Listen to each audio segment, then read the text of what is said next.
I would throw in a lot of applications every day, like just send out like as many applications as I could.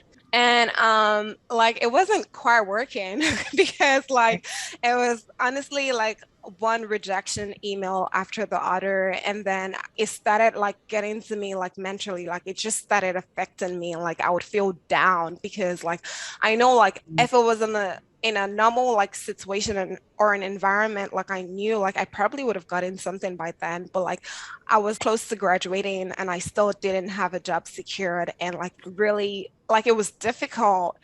And I took a step back and like I just started looking at things from a different perspective and just started like seeing like what's in common with, because like let me tell you, if you're looking for a job, not just at a big tech, like just a job in general, like it's not easy. Like it's difficult to get a job, like to get a like any type of job. It's not easy.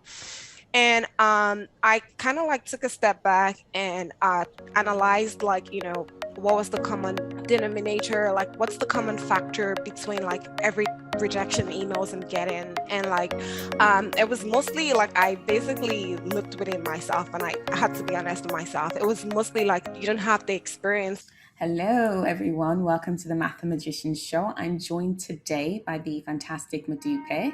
She began her journey into the business world after completing a degree in international business from the Eastern Mediterranean University in Turkey. But she quickly realized she was intrigued by the world of tech, data, and AI. And an avid traveler that she is, she ventured to the US to pursue her goals. She was able to obtain a scholarship at a US university, and then she was able to quickly pivot to a new career track after completing an advanced program in data analytics, followed by a machine learning course at Harvard. And she currently works as a business intelligence engineer at Amazon. Welcome to the show, Modupe. How are you doing today? I'm doing amazing. Thank you. How about yourself? I'm doing fantastic. Obviously, looking forward to the holidays. Very busy, but just excited for what's ahead as well. I Um, know. so it's Christmas great. season. Yeah, absolutely.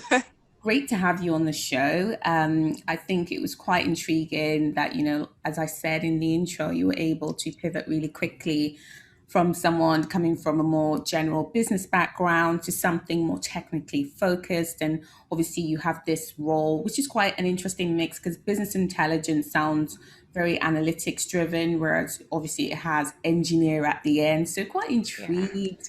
How did you end up in this role? Like, what was the journey for you and the progression there?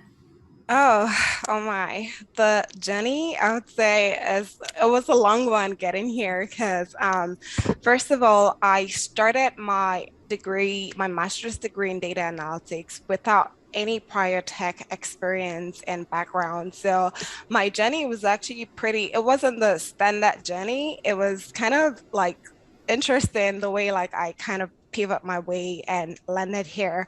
And yeah, let me talk a little bit about that. So I actually started by pursuing my bachelor's degree in international business and at the Eastern Mediterranean University in Turkey. And prior to graduating, I always knew like I wanted to go for grad school. So I was already preparing for my GMAT and my TOEFL and all the other tests I needed. And when I eventually decided on what degree to go into, I settled with management information system, and I actually started with that. And later on, like I just, started reading a lot of articles and getting a lot of information of, like how we're going into a data world.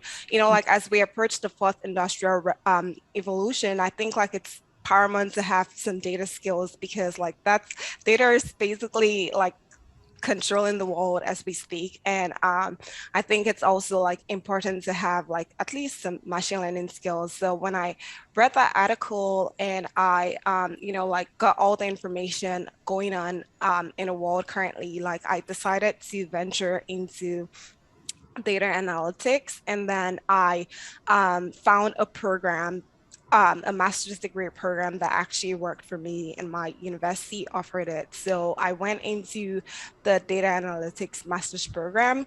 Mm. And with this program, it actually had a couple of concentrations, like they call it tracks that you could go into. So they had the finance, the entrepreneurship, the marketing, and I think the big data engineering. So I went with the big data engineering track, and that was when I started really working with data science and really going into machine learning and AI. So I had to learn a couple of modeling, like how to build a machine learning model, how to iterate, And like, how was that for you, given like you'd never touched code prior to that program in any way, shape, or form, yeah, like throwing yourself in the deep end, not even just like, a basic, front end yeah. course, but actually going on the more sort of data driven engineering side of this. How was that for you? Honestly, like at first it was scary. And I think the biggest part for me was not knowing what I was getting myself into, because if someone had warned me about it, I probably wouldn't do it, you know? We worked out So well. so I went into it naive, like I didn't know what to Yeah, expect. And that actually worked to my advantage yeah. because I was just taking it step by step. And I feel like I always say this, the school you decide to go to, it matters a lot, Mm, because my professors were like really hands-on. They would set up time with you. If you don't understand anything, like you can always go to them. And like they were like some of the smartest people I ever met, and they really made sure like I got it, you know. right. It was scary. Like I didn't know what to do. I like prior to that, I didn't even know like how to use Python. Like I didn't know how to write any function in Python, and I started from scratch. And data camp was actually like a big resource like that helped me, because my professors would always give us take home assignments and projects, and like um all of that on data camp that we had to complete. And like if you don't complete those, like you're not gonna get any grade for the class. So I would always be on data camp like day in, day out, like learning Python, learning how to build a machine learning model, deep learning models, like, and just all of that. So I think the more I did it and like the more classes I took in that, I think like I started getting more comfortable with that. But it started off like extremely scary for me. I didn't know what I was doing. I didn't even think I was gonna pass. Like it was just like a lot of confusion in between. And being in school, I also had colleagues that had like similar backgrounds with me, and like we're just all in the same circle, and like we're all in the same situation. So I knew like we were gonna be fine. Like just having that support system made me feel comfortable. Like I'm gonna go through this, and like it's gonna be okay. Yeah. So, like, you completed a first degree in business. The natural thing one might expect is to go for an MBA. I did go for an MBA. Oh, you did go for an MBA. Oh, I wow. did. And then I pivot in between. I did start with an MBA in management information Right. systems. Of course. Of course. Yeah. So my question is more, there are lots of people like yourself that might have done a first degree in business and they're kind of at that crossroads of, should I do an MBA? It's generic enough to allow me to, pursue more general management, or should I pivot to, this completely technical track? And you've obviously done it, but now looking back and reflecting, what kind of advice can you give that kind of person in terms of what sort of questions should they be asking themselves to know what the right path is for them? Obviously, it's great to do something that the market wants, but I also think it's Yeah. equally important to do something that aligns with You your want. skills and strengths. So, how do you find the balance, and what would you, sort of advise them to think about? I would say like just really dig deep and think about like what you want for your future. Like, where do you see yourself? I'm Yeah. gonna be honest with you, like being in the US, like going for a typical business degree, like it's amazing, like it's great. If you have an MBA, like that's awesome. Like, it pays well. But I would say also like if you're not generally like American, like you're not from like if you're an immigrant in any way, shape, or form. And I know like America is basically built on immigrants. And I would say there are definitely a lot more opportunity in the tech space for you Right. here. Like Right. I'm not just saying this because of the money or like the salary you would potentially earn. I'm also saying this because there are certain things along the line that we don't necessarily have to go into that you're going to face as an international student or as an immigrant that like those are things you really need to take into consideration before you choose a career path or like a degree here because your degree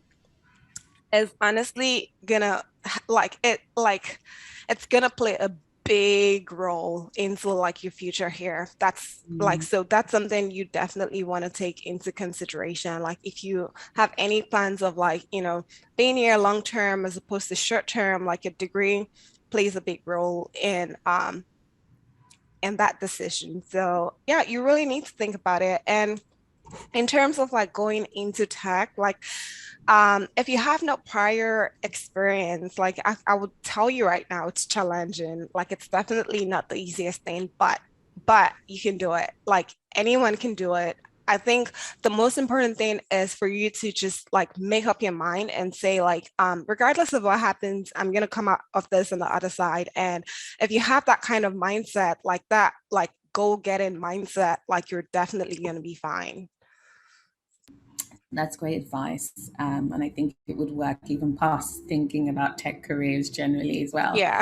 Um, so brings us to the next question. How did you find yourself in this role, business intelligence engineer at Amazon? And what do you actually do? What does that actually mean? Yeah. I could start with how I found myself here. Like it's like it wasn't the easiest like road. It was definitely a lot of challenges along the way. But in terms of what I currently do and like what that means is like a BI engineer is like I would say in between I do like my role is funny because like most of the big techs, like even though like your role is called something, like what you do can actually like really vary because I do some data engineering work, I do some data science work, and I do some data analyst work. So like a BI engineer is basically in between like it's like the fine intersection between a data analyst, a data scientist, and a data engineer. Right. So a lot of what I do is basically automate.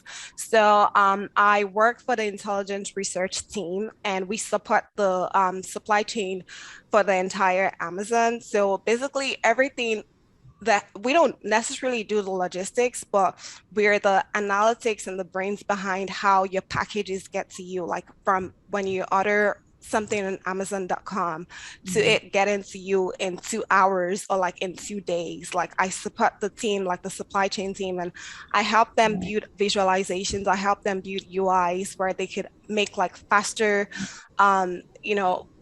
cost saving decisions and like they have visibility into what the data is telling them and what's going on, and they can easily make those decisions that help the company make profit. So a lot of what I also do is automate their processes. So like if they're doing something manually, my job is to go in and say, oh, how can we cut this time and like build a script to help them automate that process? How can we, support that team to help them make faster decision, help the company make more money? How can we eliminate costs and waste in certain areas? So like we are basically the analytics and like the brains behind the logistics. And that's basically how the company operates and is able to get your packages like delivered to you in like those short amount of time. So yeah, that's some of what I do for the company.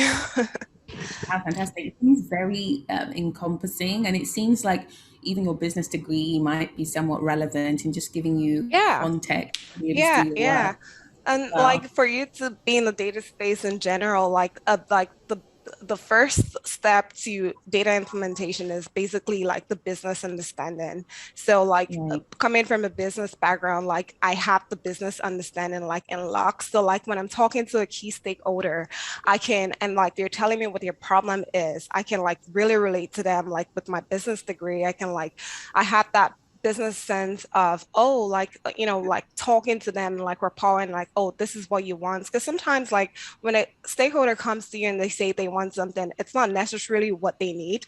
Like you also kind of have to like talk through it with them to make them understand like, oh, this is actually what you need. So Right. just having that background really helps me. And when you understand the business, I think everything else just kind of flows. So like I'm not just like the person like behind the scenes coding and like sitting behind a computer every day. I'm also interacting with my stakeholders, and I'm seeing the impact of my work in like Right. direct to customers. And like it's like it actually makes me really happy, like I'm making such an impact. And yeah, it's definitely a great opportunity. And yeah, I've been loving what I do so far. Fantastic. And where do you see that progressing? Like, what is the scope of how that role can evolve for the future? Um, so right now I'm actually like looking to take more data science projects. So I'm Right. looking to so right now I'm like heavily focused in the descriptive and prescriptive analytics side of things. So I'm Mhm. trying to go into the predictive side. So I want to go more into like the model building Mhm. and like you Awesome. know building different models to basically predict the outcome of maybe new projects, new tech, or just, basically focusing more on that predictive side of things and like the ML side of things. And that's definitely where I see myself going. Yeah. Um, like something I also plan on doing in the future is getting my PhD in data science.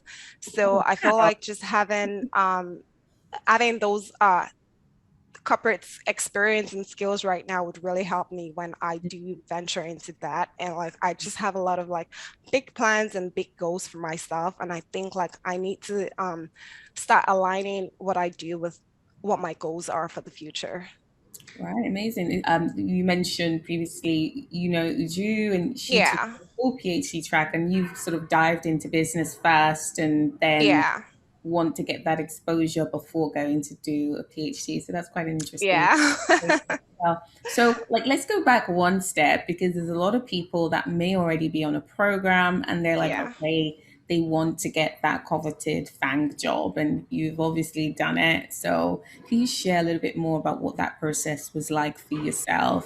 Yeah. And especially just even for Amazon in particular, what tools, resources, processes were particularly useful in helping you sort of move through the stages to finally getting the offer? Absolutely. I would say the first thing um for me was like I was determined, right before I graduated with my master's degree. I had already started applying to like the FANGs. Like I started by applying only to the You shouldn't FANGs. even say the fangs anymore, I Modupe. know, We I should say the know. man. Mangs, Mangs. Should we say the Mangs? Apology. Corrected.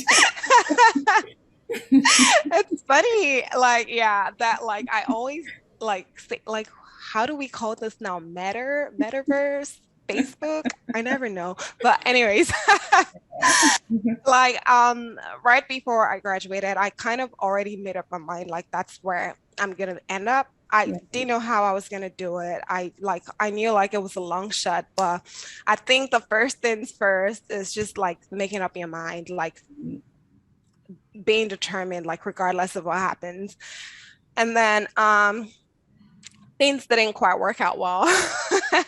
I ended up graduating in the middle of like a global pandemic. Like I didn't Oh, expect the curveball that was coming my way. right. Um, no Nobody one was, did. yeah, Right. no one was employing. People were laying off like Mhm. employees, and here Mm. I am trying to get a job, not a lot of experience, like I hadn't even graduated then, and like I was basically panicking. So what I used to do back then was I would throw in a lot of applications every day, like just send out like as many applications as I could. And like it wasn't quite working because like it was honestly like one rejection email after the other, and then like it started like getting to me like mentally, like it just started affecting me, and like I would feel down because like I know like Mhm. if it was in a normal like situation or an environment, like I knew like I probably would have gotten something by then, but like I was like Right. close to graduating and I still didn't have a job secured, and like it kind of like just really like it was difficult, and I took a step back and like I just like started looking at things from a different perspective and just started like seeing like what's in common with, because like let me tell you, if you're looking for a job, not just at a big tech, like just a job in general, like it's not easy. Like it's difficult to get a job, like to get it like any type of job. It's not easy. And I kind of like took a step back and analyzed like, what was the common like denominator, like what's the common factor between like every rejection emails I'm getting. And like it was mostly like I like I basically looked within myself and I had to be honest with myself. It was mostly like, oh, you don't have the experience. Like I hadn't, by then I hadn't even graduated and I hadn't like really gotten a chance to prove myself. So it was mostly like competition skills, like internship skills, and like not really like real corporate tech skills. And I knew I had to build my skills. So what I did then was I set up a timetable for myself.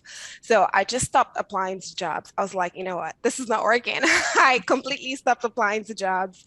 I set up a timetable for myself. So like I would be studying from 9 a.m. to 12 midnight every single day. So um from 9 a.m. till like 1 p.m. I'm on data camp. I'm working on Python. Mm. I take like an hour break, and then from like 2 p.m. to like 5 p.m. I'm on SQL, and then I switched to Tableau. At the same time, I was studying for my Tableau certification and a bunch of other certifications that like I just felt like I needed to have so to prove myself. And so I would like study for Tableau, SQL, Python, machine learning. I was also taking an IBM data science certification, and I was also doing that and then taking the Harvard online Cool. course in machine learning. So it was basically like a full schedule every single day studying. And I knew I needed that because like to get a job, and not just any job, the job I wanted, the job at the big tech, like it's a lot of people that want that. And I just had to stand out, and I knew I had to stand out. And to do that, I had a lot of work to do. So I took certifications, I studied, made sure my skills like where I would hacker rank every single day. Like I would solve a problem in hacker rank every day, like one problem per day, or like as many as I could per day. Wow. I would leak code, like whatever CodaPad assessment was there, like I would take it. Like I meant business. Like I just completely stopped applying to jobs and I just focused on my skills. And an advice I would give to anybody looking for a job right now is like just take a step back and reevaluate like what you need. Like, do you need to improve your skills? Do you need to improve your communication skills? Or what is it that you need to improve? Is it your tech Right. skills? And just like, first of all, focus on that. Mm. And when I focused on that and like I saw like, oh, I'm actually really improving. Like when I get a take-home assessment, I can complete them like quicker now. And the more I did that, the more confidence it gave me. And then I started applying to jobs again. Now when I'm applying to jobs, I tilted my resume a little bit to reflect like my certifications and like my skills and kind of like what I've like the side projects I've done for myself to help build my skills. And when I did that, I actually started getting a lot of interest and like just out of nowhere, like I started having like a lot of these companies reach out to me, like Microsoft, Facebook, Amazon, Google, like then I Yeah. just started having a lot of these opportunities and like interviewing with them. And like the more I did, the more confidence it gave me. And Yeah. then I ended up getting an offer with Bloomberg. And then I got another offer with Teladoc. And then I got another offer with Amazon. Like that's just how like it You all started started. rolling. So yeah, I think like the journey here obviously wasn't easy. Like I had to do a lot of work. I had to work on myself and my skills. I also had this book I called the Yellow Book. I don't know why I called it the Yellow Book, but it's like this book I had for interviewing. So every single company I interviewed for, like I have like different pages for them. Every Right. question they asked me, I wrote down. And then also I was reading this book. I think it's called uh the keys to 10 keys to interviewing or something. I'll send you the link to that, but I Yeah. feel like everybody looking for a job right now definitely read that book. It's gonna help you. Like it helped me in like a way I can't even explain. You Mm. know, like the book is basically meant for interviewing, and it tells you like all the behavioral questions you should expect from any company. And the big tech especially, they ask those questions a lot. So it gives you also examples of how to answer them professionally. And from there it also tells you to write your stories, because when you're going through a loop interview with the companies, like the loop interview is basically um an interview where you do like 4 or 5 different people interview you in a day, so it would last for like 4 or 5 hours. And you basically talk to different people, like a manager, like some of the stakeholders you'll be working with, and like they all interview you to kind of see if you would be a good fit. Right. And that book tells you how to answer all the behavioral questions you should expect to get, and then you also write like your stories around them. Because when you're interviewing for FANGs, like they're not asking, oh, can you code on Python? No, they're asking you, tell me about a time where you use like maybe NLP or like a certain machine learning model to, you know, make to help a company make quicker cost saving decision. And Right. then you have to write a story around that. When you Mm. write your story around that, like then you can comfortably like, put in your tech skills within that story and say, well, while I was, doing this competition for this company, they gave me like a million line or data, and then I had to clean it. I had to use Python to do this and that, and then I wrote a model using this, that, that. So like you kind of have to tell a story around that. And my book was actually where I had all of my stories. So like I had like what 12 different stories for like one particular question. And like I had that for every single behavioral questions I was expecting to get. And with Amazon, everything has to do with their leadership principles. So like they have, I think 13, probably now 14 of those, because like there are new leadership principles coming out. So I had to basically write a story around all the leadership principles and Mm. like think about how to like encompass my tech skills into that. And that's basically what gave me the confidence. And not just Amazon, like Facebook also has like I think they call it their five I don't remember exactly what they call it, but well, sorry, Meta, not Facebook. But they basically have like their own like leadership principles as well that they Yeah. abide by. And like you kind of have to always have a story around those. So my yellow interviewing book basically had all my stories and like all like how like I've you know used my experiences and like basically everything I've done. And like it shines the light towards not just like my technical skills, but like my behavioral skills, communication skills, and like my team like team skills and whatnot. So like I basically add that, and I think like everyone should actually like do that. I think it would give you the confidence you need for interviewing, because if you always write down every single story you have in your head, how your skills apply, I think like just reading it and like saying it a lot of time makes it stick. And whatever interview you go in, so you're just like talking, like it's just flowing, like, oh yeah, I've definitely done this, da, da, da, like I've used so and so to do this and Yeah. that. And yeah, it just kind of like goes like that. Well, But this is yeah, that great. that was my journey. It wasn't the Great. easiest, but it was definitely worth it.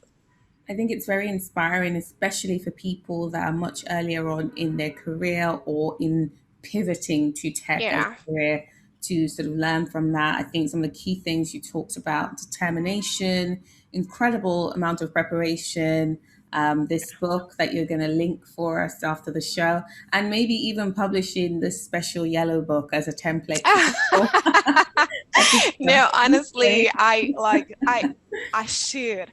I You're always say great. like if anyone has that book, like you can smash like any interview you have. Like So you we can may have a product, people.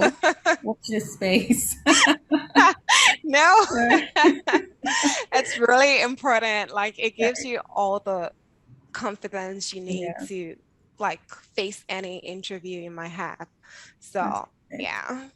So let's talk more broadly about, your area or specialization, BI analytics, and um, talking more in terms of the fact that, organizations are trying to harness data, machine learning tools, and really, try and find the edge, to help them sort of stand out amongst the competition. And I think there's also this idea that they're overwhelmed with lots of data, and lots of data doesn't necessarily mean you have good Good data. dater. Like, so, the question more is like, where's the balance, and where are things sort of converging towards for the future? Like, what's beyond just the whole, yeah, we have big data, then what? Like, what is the next step? What is sort of like the future of the industry from that perspective as you see things evolving?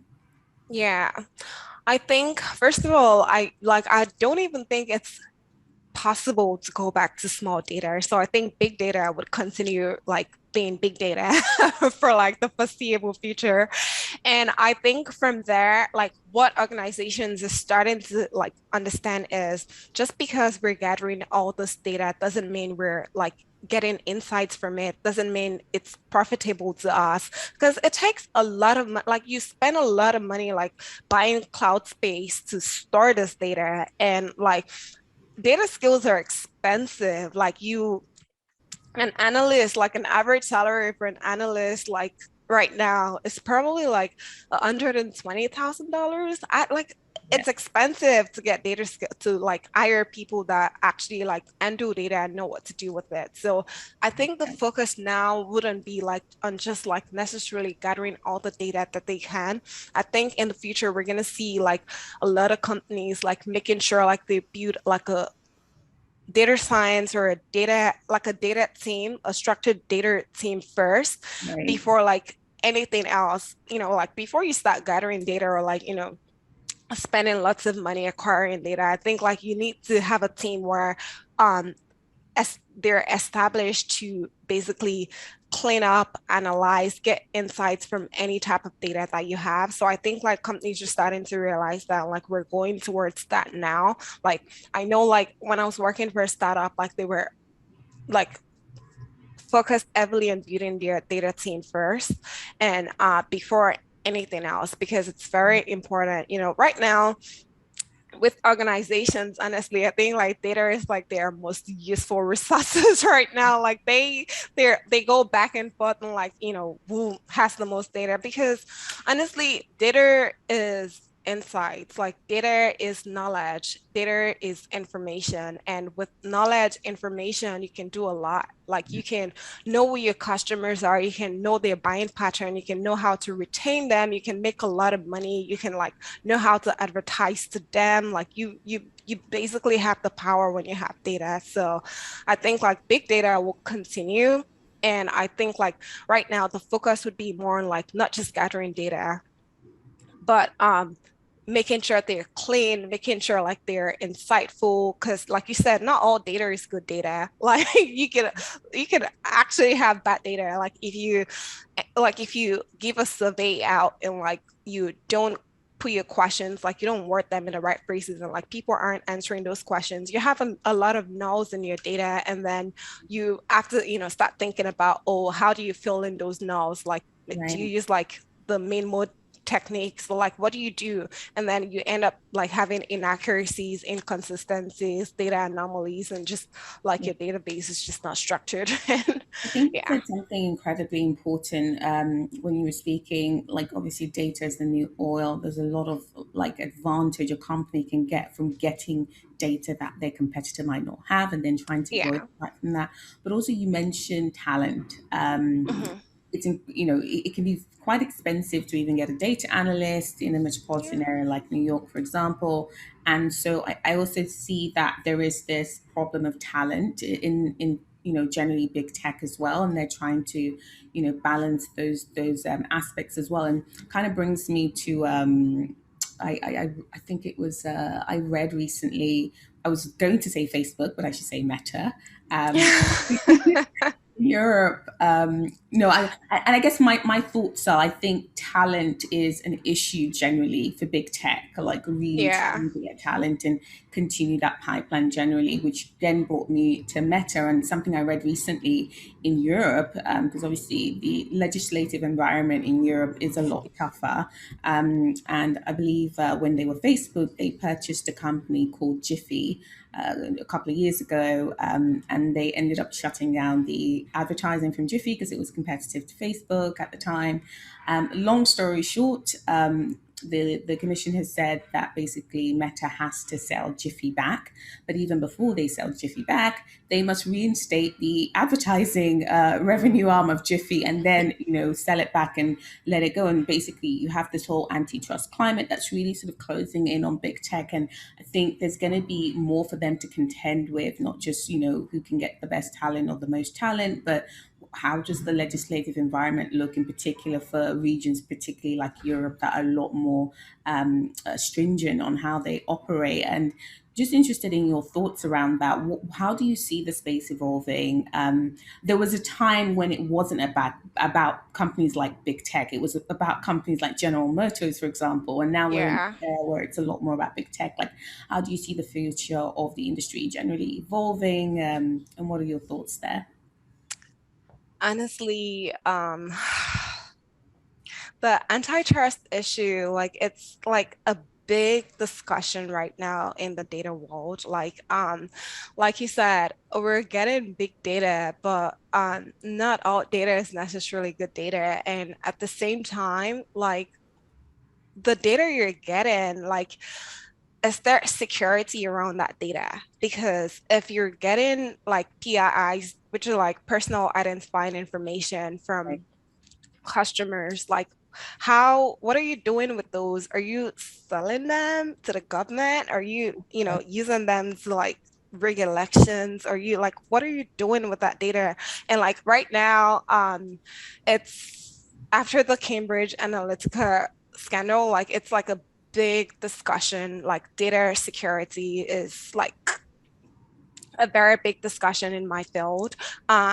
We right now, like we're like thinking like, I mean, it's important to get data, it's important to have lots of data, it's important to have big data, but we're not talking about the security around those data enough. We need to stress like our customers' data being protected, because if you're getting PIIs and you're selling them off, and like people are getting advertisement that are they're kind of like, how do these people know this about me? It's like it's immoral. It should be illegal. And I It like is for I think sure. like Yeah. a lot of concentration on the big techs right now about like antitrust and data security. I think like these are discussions we need to have more. I Mm. think even then they're starting to realize, and they're kind of like starting to protect customer information more, because like they know like there's a lot of eyes in them right now. And like I think um when it comes to like retaining talent or like even getting talent, that's some of the things like employees look for before joining a company. And I know I don't want to name names, but I know like I've interviewed for like a company or like and like I really had to think like, do I want to be here? Like, do I want to work here? Like, and I know you mentioned Facebook, and actually like they I feel like because I've been reading a lot of articles about them. Like they publish a lot of articles on like things that they do to like make sure like their consumers is safe and whatnot. And I feel like they're really taking steps to make their platforms like safer for not just adults but like for kids, because we talk about bullying and like just like their social apps not being compatible for children, because like it's also like I was reading an article that it said it was like social media was, I think, like like the I think it had a 14% rate on like teenage suicides, and like that kind of really like I was taken back by like by that. And I just kind of like look back, like I didn't grow up in a age where like we had Instagram and like Facebook in high school and all of that. I mean, we did have Facebook in high school, but it wasn't as rampant as the Yeah. way children use it these days. And like they're really, I know right now they're really focusing on security around like putting age restrictions on implementing them. Like if you're less than 13, I don't think you're allowed to be on any of their apps. And yeah, they're really like, taking those steps. And I think like those are good things for like organizations to see like, oh, okay, this is not working. We need to do more to protect like, our users and like their information and all of that. So yeah, it's getting talent is not easy, it's not cheap. And retaining them also, like yeah, you need to take like a lot of responsibilities Sure. I for. think it's, yeah, sorry. Yeah, I think it's become incredibly difficult to be a CEO and leader in a post pandemic world where your stakeholders are not just your shareholders. I mean, they knew this already, but your stakeholders have expanded significantly in many different ways. And you have to not just think about profits, you have to think about the That's ethical right. implications, the Hmm. sustainability implications. There are so many more things to deal with. So I think it's definitely more challenging to be a leader for the future. And yeah, I hope our business schools can catch up and ensure that they're well prepared. Yeah.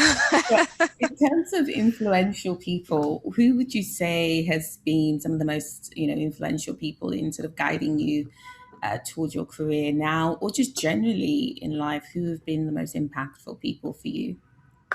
I think in life in general, like my mom, I don't even think like I'm not gonna be here without my mom. Obviously, like the sacrifices like she's made for me to get to where I am, and like just like investing in me. I think like yeah, it's incredible, and that's definitely someone I look up to, and like I thank for every single thing I have. And yeah, so my mom's like my biggest biggest support system. And I also look at my sisters.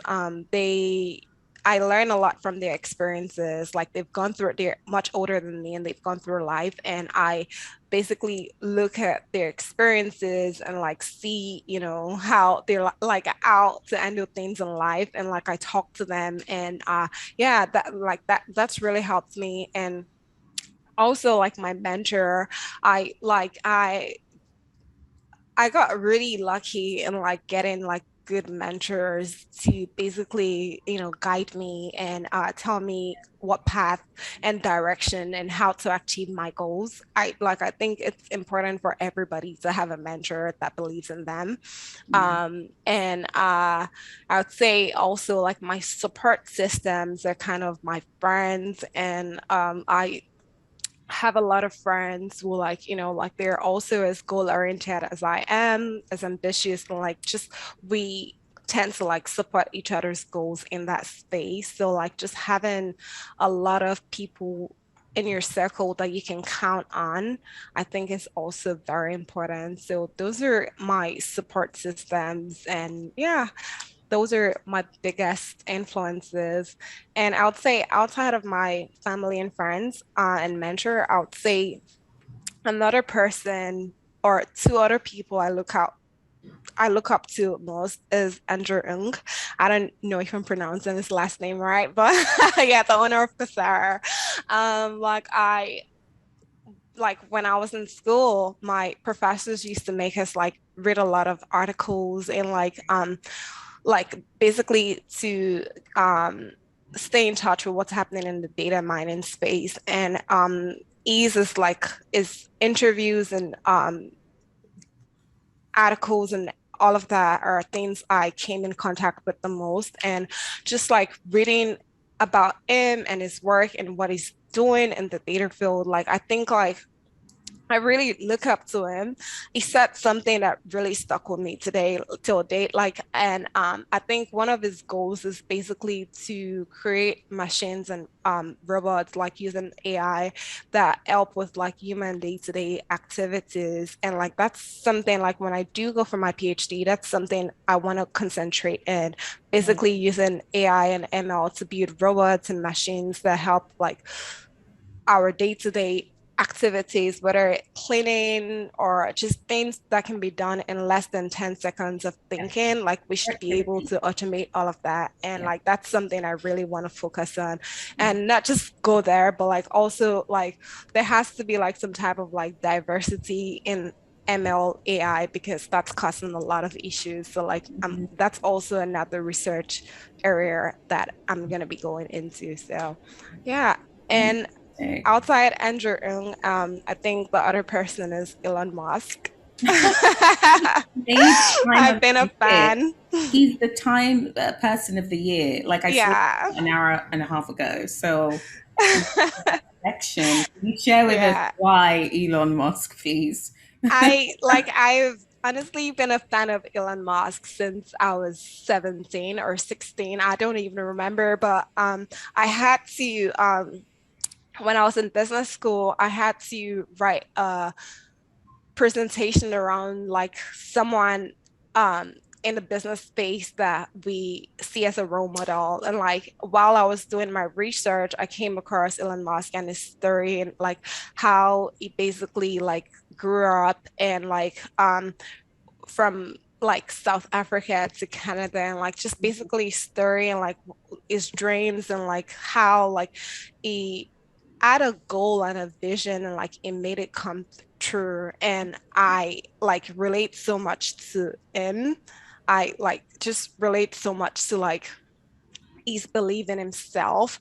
It's almost that Kanye effect where it's like you believe so much in yourself, you say you're gonna do something, and like you actually like go through with it and do it. Like self-driving cars, honestly, like probably like 10, 15 years ago was no one was Yeah. gonna believe it. Like it was kind of like insane, like self-driving cars. But now like we have Teslas all over, like, and it's incredible. And now like a SpaceX mission, it's like I want to be a part of that. Like it's inspiring because like he's doing things that no one else as well people think of, but like no one else like Courage. goes for it Yeah. and is like going for it, like it's taking civilians to space and like it's never been done before. And like yeah, it's the future. So yeah, it inspires me. Very, very interesting.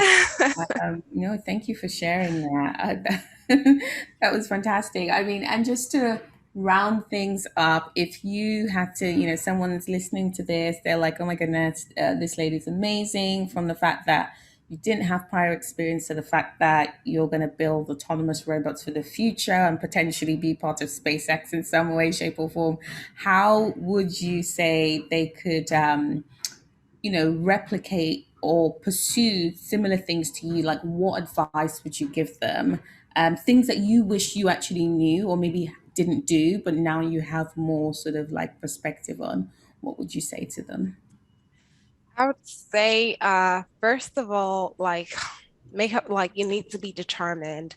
like none of this is gonna be easy. Like nothing good comes easy. So the first thing is you need to make up your mind that regardless of what happens, I'm gonna see this through. I'm gonna complete this. And like sometimes like I'm working, I don't even know what I'm doing, but I have that mindset of I'm always gonna get it done regardless and not giving up. So I think like that's really helped me. So, like, whoever is listening out there and like, wanted to go through the same, career path that I took, I think like one thing I want you to know is it's not going to be easy, but just don't give up and you'll be fine. Like, don't let the challenges or difficulties that you're facing right now like make you give up because at the end of the day like there would always be good and bad times, so you need to stick it through.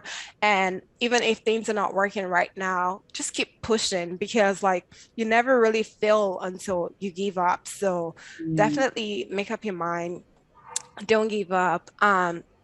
Keep building your skills, like whatever free time you have, whether you're on a flight or like you're sitting down waiting for someone, like Mm. take take an article, read something, do something, like just like because time is honestly the most expensive asset. I don't care what anybody else tells me, like my time is everything. And like do something with your time. Like I always try to study when I'm on flights or when I always try to just make sure I'm doing something to help build my skills and help me get to where I need to be. So definitely like keep that in mind. That would help a lot as well.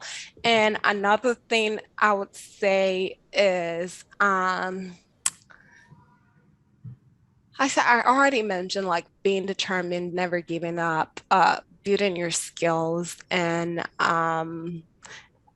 yeah, I think those are mainly it. And just like keep in touch with like your environment, like what's going on in your field, what's going on in your space. Like if you're someone like me, like I just always set goals for myself. Like even if I don't exactly achieve those goals, I come close to it. So like just setting eye goals for yourself. Like people could think you're crazy, but like if you say, oh, you're gonna be like autonomous robots, like even if you don't get close enough to that, you're gonna like even if you don't get to that, you're gonna get close enough to it. Like Yeah, if you tell yourself, I want to work at a FANG or like a big tech, like even if you don't get that, you're gonna get close to it. So like just always set really high goals for yourself and work towards them. And yeah, you'll be fine. And fantastic. there's some resources out there as well I was for going to like, say, are there any specific resources? Again, if it's stuff that we can link in, that would be brilliant. yeah. And also, in particular, where our listeners can go to sort of reach out to you and connect with you as well. If there's any particular platform that you prefer and you're happy to share that, let us know as well. Yeah, yeah, absolutely. You can always reach out to me on LinkedIn. My LinkedIn is my first and last name, so Modupe Ajala, Modupe, last name Ajala. And in terms of resources out there, my number one would be Data Camp. Like I cannot stress enough out. Data Camp was You're a helpful to fan. me. Really? Yeah, it has everything from R, Python, SQL, Tableau, like machine learning, like it has everything. And then another resource I would say is like some courses on Udemy, Coursera, and like if you want to take a Tableau certification, which I think is actually pretty interesting and cool, you can go on Tableau website and like there are like Right. Tableau trainings there as well. And yeah, those were mostly it. Like if I think of anything else, I'll definitely share. And of Absolutely. course, my interview book, I need to find that and send that to Yes, you. please. Like Yeah, the everybody needs that. yellow book. I like it. Yellow book by Yeah. Modupe. It has a ring. I know. Yeah, so those are some of my key resources. I'm also working on an article. I should have published that by now, but I'm writing an article on like my journey, how I came from a business background and landed into tech. And it's going to have a list of resources that I used as well, basically more detail onto Yeah. like my journey. When as soon as I'm done with that, which I've been dragging, but I'm gonna make sure I complete it probably by the end of the year, and I would send you a link to that That's as not well. long to So go. So that's quite a interesting target to have. You haven't got much time, so we'll be on the I know heels. I would work in it. Like if I make up my mind on something, I'll do it. So yeah, Amazing, I would send amazing. you a link to that as well. Sure. Okay, thank you so much, Modupe. It's been an absolute pleasure speaking with you. I'm sure our listeners will agree. And we wish you every success in the future at Amazon and beyond, and look forward to hearing about your great sort of adventures for the future all across the board. Thank you so much. It's been a pleasure speaking with you as well. And yeah, I could continue doing this all day. Really fantastic. All right, have a great one. Take care. You as well. Bye.